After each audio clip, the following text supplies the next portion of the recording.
अस्सलाम वालेकुम जी। आज की वीडियो के साथ मैं हूँ आबिद और आज से हम एक सिलसिला शुरू करें कि हम टेक्नोलॉजी पे वीडियोस बनाया करेंगे। तो टेक की जो वीडियोस हैं वो मुतल्लिक होंगी जो आने वाले टेक्नोलॉजी, लेटेस्ट टेक्नोलॉजी है उस पर मुनसर होंगी और मैं बताऊँगा कि नेक्स्ट जो टेक्नोलॉजी आने वाली है वो कौन है। जो मौजूदा टेक्नोलॉजी है उसके बारे में तो सब बता रहे हैं और मैं ये भी साथ साथ गाइड करूँगा कि हमारे जो नौजवान बेरोज़गार हैं वो इस टेक्नोलॉजी को कैसे यूटिलाइज़ करके अपना रोज़गार बना सकते हैं और इसको अपने आप के लिए तैयार कर सकते हैं कि आने वाला वक्त इसी टेक्नोलॉजी का है।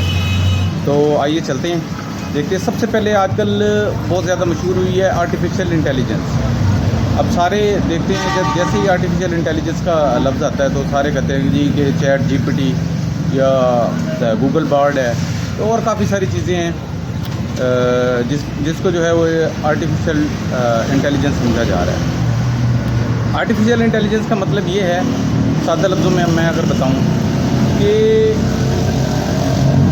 एक मसनूई जहन, एक मसनूई अक्ल, एक ऐसा सॉफ्टवेयर जो अपनी सोच रखता है उसको आर्टिफिशियल इंटेलिजेंस कहते हैं। अब एक सॉफ्टवेयर है, अब मोबाइल चल रहा है तो एक हार्डवेयर है, एक सॉफ्टवेयर है।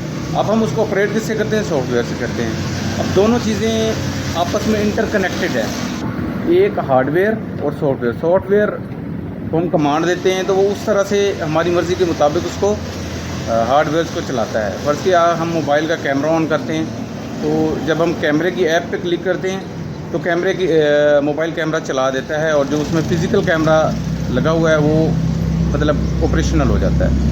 इसी तरह वॉइस रिकॉर्डिंग है, इसी तरह फेसबुक है, इसी तरह कोई चीज़ है। जब हम मतलब कि सॉफ्टवेयर के थ्रू देते हैं, हम उसको कमांड देते हैं तो वो हार्डवेयर को वो कर देता है कि जी हार्डवेयर को इंस्ट्रक्शन देता है कि यूज़र ये करना चाह रहा है, यूज़र ये चीज़ ओपन करना चाह रहा है तो आपने ये चीज़ खोल देनी है। अच्छा, उसके बाद जी आर्टिफिशियल इंटेलिजेंस की तरफ आते हैं। आर्टिफिशियल इंटेलिजेंस भी यही चीज़ है कि अब मोबाइल है तो उसमें मतलब कोई मसनूई अकल नहीं है, हम उसको कमांड दे रहे हैं, ठीक है। तो इस तरह अब जो एआई मोबाइल आएंगे, जितने भी एंड्रॉयड मोबाइल आएंगे, अब नेक्स्ट जो वर्जन होगा वो एआई का होगा। अब वो क्या करेगा कि आप सुबह उठते हैं, जब सुबह आप उठते हैं तो उसके उठने के बाद आप क्या करते हैं जी? सबसे पहले आप फेसबुक खोलते हैं या व्हाट्सएप खोलते हैं या कुछ करते हैं, ठीक है। तो वो मोबाइल ये सारी चीज़ें देख लेगा कि मेरा यूज़र, मेरा मालिक, ये मुझे कमांड्स देने वाला क्या क्या करता है। एक मिसाल दे रहा हूँ आपको। तो उसमें वो जब आप उठेंगे, सुबह उठाएंगे, फर्स्ट टाइम ऑन करेंगे तो वो क्या करेगा? वो खुद ब खुद व्हाट्सएप खोल देगा आपके सामने और बाकी जो मैसेजेस वगैरह हैं वो सारा कुछ वो करेगा। बाकी ये टेक्नोलॉजी तो आ गई थी कि जो है वो एक रिस्ट वॉच से या एक उससे जो है वो कंट्रोल कर सकता था, मोबाइल को कंट्रोल किया जा सकता था।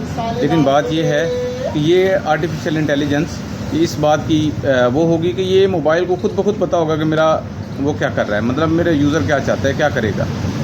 एक मिसाल दे रहा हूँ, जैसे अब मशीनें आ जाएंगी, लेबर ख़त्म हो जाएगी, मशीनें आ जाएंगी कि बताएंगे कि जी ये साइज़ रखना है, आपने ये करना है, ये करना है, ये करना है, ये करना है। सारी सेटिंग के बावजूद उसको वॉइस कमांड भी दी जा सकेगी कि आप फर्ज के एक पैकेट है किसी चीज़ का तो वो 100 ग्राम का पैक कर रही है, तो उसमें 2 ग्राम ज़्यादा जा रहा है तो उसे वॉइस कमांड के ज़रिए बता दिया जाएगा कि आप 2 ग्राम ज़्यादा पैक करिए, आप इसको 2 ग्राम कम कीजिए, ठीक है।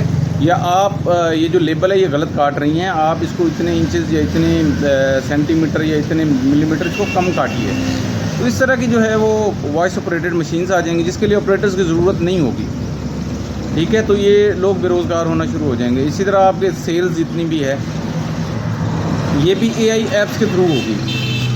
बल्कि आप किसी की किराने की दुकान है तो वो एआई ऐप जो है वो डाउनलोड करेगा, उधर से जो सप्लायर है वो भी करेगा, तो वो वहाँ से भरेगा और वो बताएगा उसको कि मुझे ये चीज़ें चाहिए, ठीक है। वॉइस कमांड देगा, ये जिस तरह भी देगा कि मुझे ये चीज़ें चाहिए, तो मैंने ये करना है कि जहाँ जिस वेंडर के पास कम कीमत में पड़ी हैं वो मुझे जो है वो सॉर्ट आउट करके दें, तो वो फ़िल्टर करके दे देगा। तो वो ऐप क्या करेगी? उसको फ़िल्टर करके दे देगी कि जी फ़लाँ के पास, पीटर के पास या हाजी साहब के पास, फ़लाँ के पास इतने में पड़ी है, इतने में पड़ी है, इतने में पड़ी है, इतने में पड़ी है। आप उसको सॉर्ट आउट करके देख लेंगे कि ये चीज़ कैसी है, ठीक है। तो इस तरह दुकानदारों पे असर पड़ेगा। उसके बाद जितने भी प्लांट्स वगैरह हैं प्रोडक्ट्स बनाने के लिए, तो उनको भी बता दिया जाएगा, सारी चीज़ें मुहैया कर दी जाएंगी।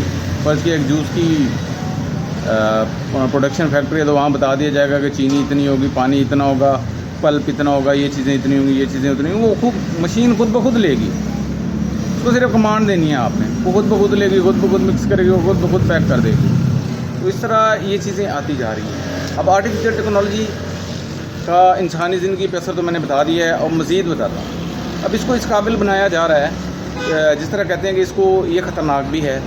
किस तरह ख़तरनाक है कि जी देख लें, अब मुर्दे ज़िंदा किए जाएंगे इसके ज़रिए। जो मैंने टेक्नोलॉजी को AI के बारे में पढ़ा है, वो कहते हैं जी मुर्दे ज़िंदा इस तरह किए जाएंगे कि फ़र्ज़ किया एक किसी का बहुत हो गया, तो उसके जहन में क्या था, वो क्या सोच रहा था, वो जायदाद के बारे में क्या कह रहा था, या कोई साइंसदान था तो उसके जहन में कौन कौन से और कॉन्सेप्ट से, कौन कौन से और तजर्बे थे, या कौन कौन सी जो है वो नई जायदाद वो करना चाह रहा था। तो क्या किया जाएगा कि उसकी वो हड्डी जिसमें DNA सेव होता है और जो आखिरत में भी उठाई जाएगी, और उसी से इंसान की सारी याददाश्त वापस आएगी, वो हड्डी उठा के उसका एक रोबोट बनाया जाएगा, तो वो उसमें रखी जाएगी, तो वो उसका DNA रीड कर लेगा।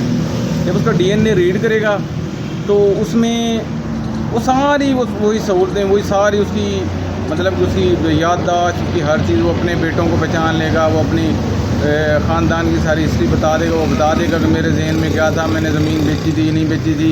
या साइंसदान है तो वो बताएगा जी मैं फ़लाँ तजर्बे पे काम कर रहा था, यहाँ रह गया था। कोई भी मतलब उसके जो मरने तक जो उसकी याददाश्त थी वो सारी उसके पास आ जाएगी। आप जो भी पूछेंगे उससे वो आपको बता देगा कि जी ये था, ये था, ये था, ये था। तो आर्टिफिशियल इंटेलिजेंस यहाँ तक पहुँच गई है। अब देखिए कि आप लोगों ने अपने आप को इन चीज़ों में रख कर आपने अपने आप को कैसे ढालना है आर्टिफिशियल इंटेलिजेंस में, कि आर्टिफिशियल इंटेलिजेंस से आप कैसे फ़ायदा उठा सकते हैं। एक तो आजकल जो लोग उठा रहे हैं, जो यंग हैं, जो राइटर्स हैं, जो आर्टिकल राइटिंग कर रहे हैं, या जो मतलब कि स्टोरी राइटिंग या इस तरह का काम कर रहे हैं, फ्रीलांसर्स, तो वो ये कर रहे हैं कि इससे आर्टिकल लिखवा रहे हैं, इससे स्टोरीज लिखवा रहे हैं, इससे स्क्रिप्ट लिखवा रहे हैं, तो ये लिख रहा है। अभी तो थोड़े से मतलब कि ग्रामर्स वगैरह के या स्पेलिंग्स वगैरह के इशू आ रहे हैं, लेकिन ये दिन ब दिन बेहतर होता जाएगा, और ये आपको पता भी नहीं चलेगा कि ये कितना पावरफुल हो जाएगा। और इसके पावरफुल होने की जो है वो गारंटी हर बंदा दे रहा है। तो यहाँ पे सबसे बड़ा जाइंट जो है वो, पहले तो काफ़ी सारे लोग जैसे एलॉन मस्क हैं, ये भी ओपन AI के साथ थे शुरू में, उसके बाद जो है वो गूगल ने शुरू किया, उसके बाद काफ़ी सारे लोग जैसे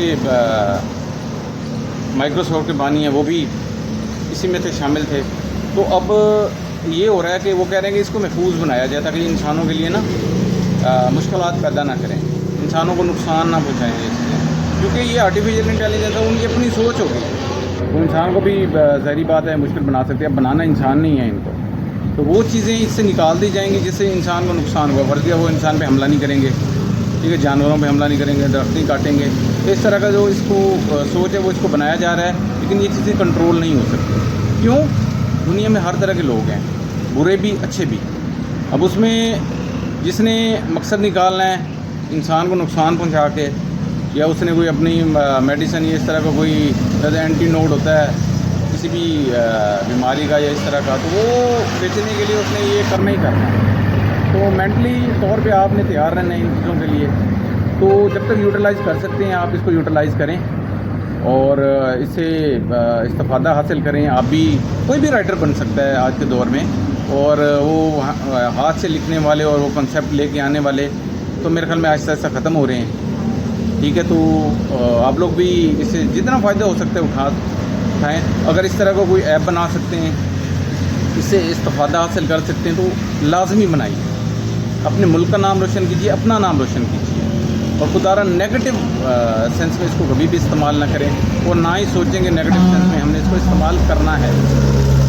तो बाकी देखते हैं कि क्या होता है। बहुत सारी फ्यूचर में आर्टिफिशियल इंटेलिजेंस कंपनियां काम कर रही हैं इन पे, मशीनों में या रोबोट्स में। उसके बाद सुना है कि जंगें भी आर्टिफिशियल इंटेलिजेंस से लड़ी जाएंगी, और जो मिसाइल वगैरह हैं वो भी पढ़ने में आया कि वो भी आर्टिफिशियल इंटेलिजेंस पे चलेंगे, कि वो बता दिया जाएगा कि आपने वहाँ गिरना है और इन चीज़ों से बचना है, कि एंटी मिसाइल सिस्टम से बचना है, इससे करना है, इससे करना है। तो वो ज़ाहिरी बात है, वो एक जीता जागता मतलब कि एक आर्टिफिशियल इंसान होगा या इस तरह की कोई चीज़ होगी कि वो मुड़ मुड़ा के वो वहीं जाके गिरेगा जहाँ उसने गिरना है। जहाँ उसको बताया गया है। तो ये बज़ाहिर तो बड़ा ख़तरनाक है, लेकिन देखते हैं क्या होता है फ्यूचर में। अगली वीडियो तक के लिए इजाज़त दीजिए। अल्लाह हामी और नासिर।